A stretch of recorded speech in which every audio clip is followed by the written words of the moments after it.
Beijing seemed utterly vanquished until an unknown young man made his astounding gesture of defiance. The symbolism of what he did was overwhelmingly clear. He spoke for the Beijing people. Before June 4th, you had millions of people all over China in the cities, up in the streets, peacefully demanding more rights, freedom, democracy, press freedom, end to corruption.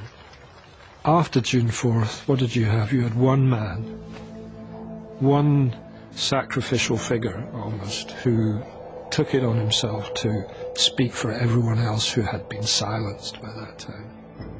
But what happened to that young man? The only clue comes in the last few seconds when he was hustled away by 4 men.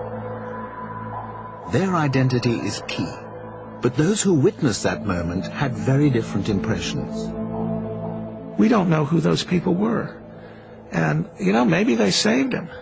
Things like that happened all over Beijing in those days. People were wounded. People would pick them up and take them to the streets. People would take people into their homes. I feel very strongly that it was Public Security Bureau people that got him. They were on the rooftops with binoculars and walkie-talkies, and they were controlling the outer areas of the square as you would control any military operation, the high ground. It seemed like they had snatch teams of people they were conducting down below. Even if it wasn't PSB, I seriously doubt he could have gotten past the net of security. Well, if it was the PSB who took him to one side, what would have been his fate? Well, I felt pretty strongly that he was executed. We saw a lot of public executions put on Chinese TV shortly after that. And it was for people that had done far less offenses than embarrass the government in such a way. In the aftermath of the Beijing massacre, tens of thousands all across the country were arrested. Unknown numbers were executed, some are still in prison today. China television portrayed these people as counter-revolutionaries, hooligans, and agents of foreign powers. But they never produced the young protester who had become the most powerful symbol of resistance to the regime. Could that possibly be a cause for hope? I don't think they had him, or they would have, at that stage, displayed him. I think that the people who took the tank man away were concerned people. If you've ever seen security people manhandle a Chinese citizen, they're really brutal. They twist your arm, they make you bend over, they punch you a few times, they kick you. So to me, I think he was helped to the side of the road. He wasn't being arrested. And that raises the intriguing possibility that he's still alive. I think that he is. The fact that we have not heard from him since that amazing incident tells me he's still alive, he's still there, he has not been caught, and he's certainly not telling anybody that he's the man. If Tank Man has survived, where is he now?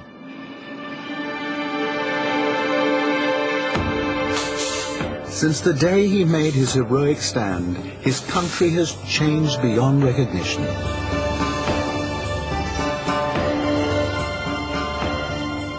Old economic dogmas have been cast aside in favor of raw capitalism.